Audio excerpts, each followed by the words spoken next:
Сәлем, біздер румтурчик, ал кеттік. Кухнядан бастаймыз. Ол өте жылы, жайлы болып шықты. Жиһазы барлығы итальянский. Мраморный стол и вся техника встроенная. Но прихожка, а мынау детский. Мұнда барлығы до мелочей продуманы. Жататын орын, игровая, жұмыс орны.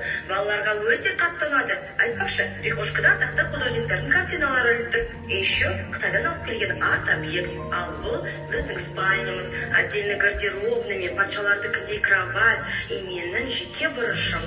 Ал біздің ұямыздың визитный карточкасы ол зал. Мұнда бәрі керемет. Жердегі иранский шелковый ковер.